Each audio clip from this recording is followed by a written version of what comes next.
આવો સંભારો કે આપણે કંઈ કરતા હોય તેમાં આપણે એમાં ટમેટું નથી નાખતા, ટમેટુંથી શીકણું થઈ જશે.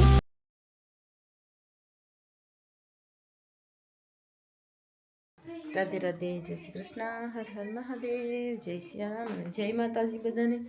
તો કેમ છો બધા? ચલો તો આપણે બ્લોગ બનાવવા માટે કેમેરાને લીધું છે. ઉઠા અને ફ્રેશ થઈને કામ પર પણ જવાનું છે. આ જૂના કેમેરાનું ઓલું ક્યાં છે? પાકીટ ક્યાં છે? નવાની બરોબર મૂકી દીધી. શ્યોર છે કે એમાં છે? એને અંદર મૂકી દે અને શું કરો બાર રાખસ. બીજી બેટરી ચડાવી દઈએ આપણે. એક્સ્ટ્રા બેટરી છે તો આ એક સારું છે કે આપણે એમાં બેટરી લો હોય તો આપણે એક્સ્ટ્રા બીજી બેટરી ચેન્જ કરી શકીએ છીએ.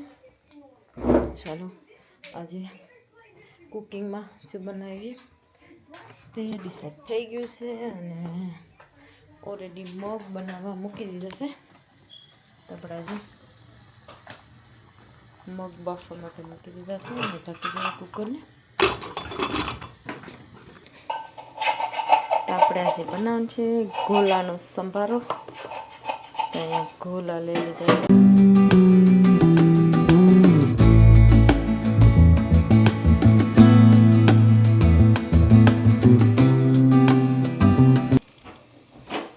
તો પેલા બટેટું નાખી દઈએ.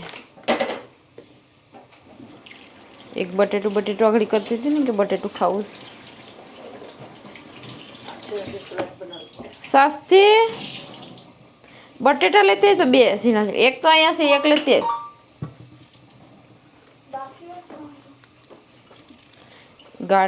ગેરેજમાંથી એક બટેટું લેતી હે. મોટું બોલાવતી નાનું લઈ છે.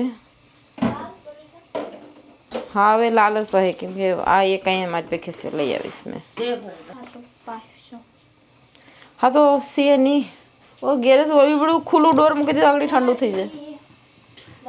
બહુ ઠંડુ છે બારે.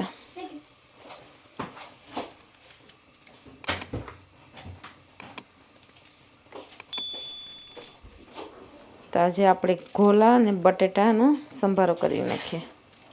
એ ગોલા બહુ થોડાક છે.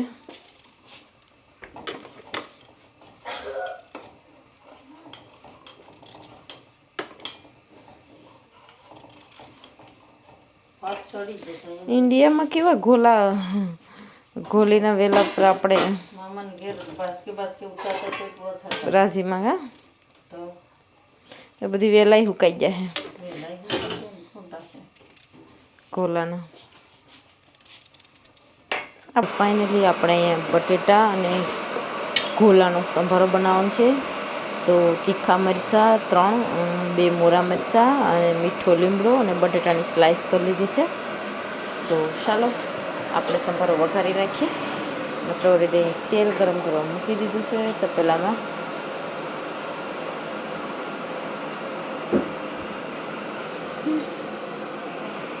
તો આપણે એકલી રાઈ નાખીને વઘારીશું સંભારો.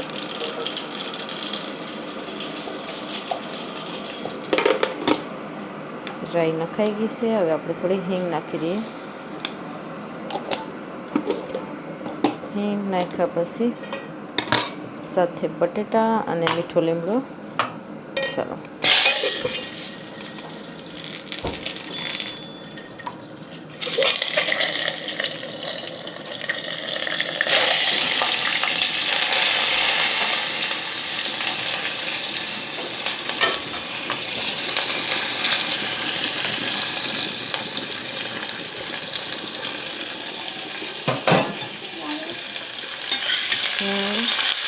બોલો.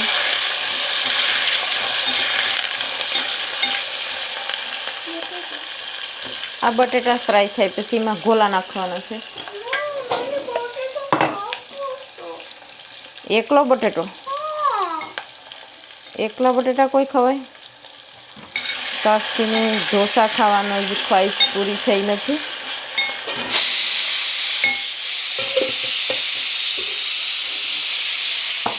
કેટલા દિવસથી ઢોસા ખાવા ઢોસા માટે બધું પલાળવું પડે ને.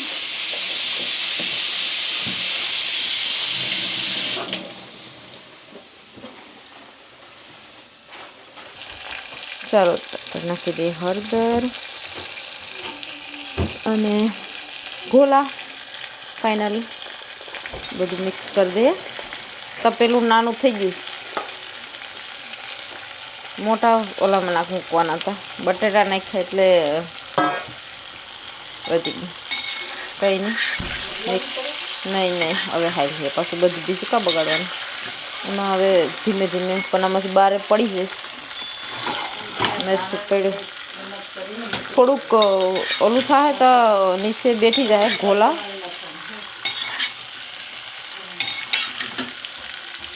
તો આપણે અહીંયા ગોલા અને બટાટાનો સંભારો, કેમ કે ગોલા એકલા પુગાય નહીં, દેખાય છે સરસ. અને એમાં આપણે લીંબુ લીસવાનું છે.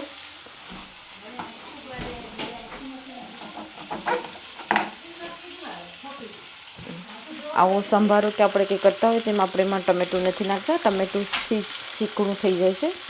લીંબુ નાખવાથી સરસ ખાટો ટેસ્ટ પણ આવી જાય છે અને ખાવામાં બી સારું લાગે છે. એટલા માટે આપણે લીંબુનું જ્યુસ થોડુંક નાખી દઈએ તો સારું.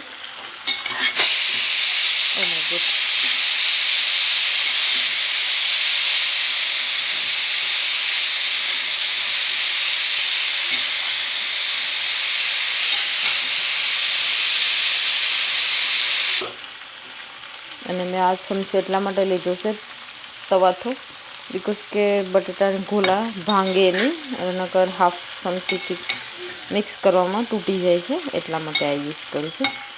ચાલો તો આપણે ઢાંકી દઈએ અને 5 મિનિટ એને મિક્સ કરીશું એટલે બફાઈ જાય. તાવડી મૂકી દેજો.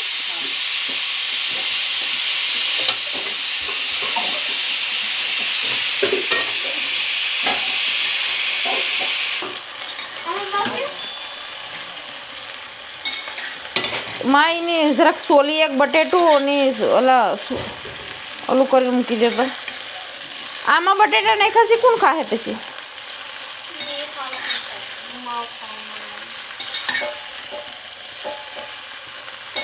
આમાં બટેટા મસ્ત કૂક થઈ જાય છે. આમાં લીંબુ પણ લીસવું ને રાઈ મસ્ત વઘાર્યું છે.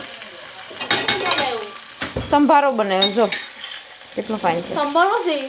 સંભારોમાં માણસનો સંભારો કરી નાખે સીધા રહી નહીં તો સસ્તી જીવાના. ફાઇનલી આપણી રસોઈ બની ગઈ છે અને મેં બનાવી નાખી છે અહીંયા રોટલી. તો ચાલો આપણી રોટલી પણ બની ગઈ. થોડી દાજી પણ ગઈ છે કેમ કે આ ઇન્ડિયાનો ફ્રેશ લોટ છે જે બનાવી. થોડીક રોટલી બનાવવાની હતી તો ફ્રેશ લોટની બનાવી નાખી. અને આપણો ગોલાનો સંભારો, ગોલા બટેટાનો સંભારો રેડી થઈ ગયો છે.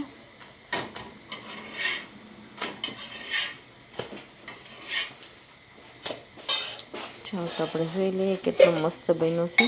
અને મેં થોડોક એમાં દજાડી પણ દીધો છે, બિકોઝ કે અહીંયા ઊભા ગેસ બહુ ફાસ્ટ ચાલતો હતો એટલા માટે. પણ મસ્ત છે, એટલું બધું ખાસ નથી. બાર્બીક્યુ કર્યું હોય તેના જેમ થઈ ગયું છે ગોલા અને બટેટાનું. અને બાકીને આપણી ચાય તો રોજની મૂકવી પડે. કામ પર જવાનું હોય તો પી નહીં જાય, નીંદર ન આવે. અને સાસ્તીને બટેટા ખાવા છે તો બટેટા એના માટે બફા. અને ચાલો રસોઈ બની ગઈ ફાઇનલી. અને હવે આપણે ચાય બાય પી અને નાસ્તો કરવાનું. કોની શક્કર આવે?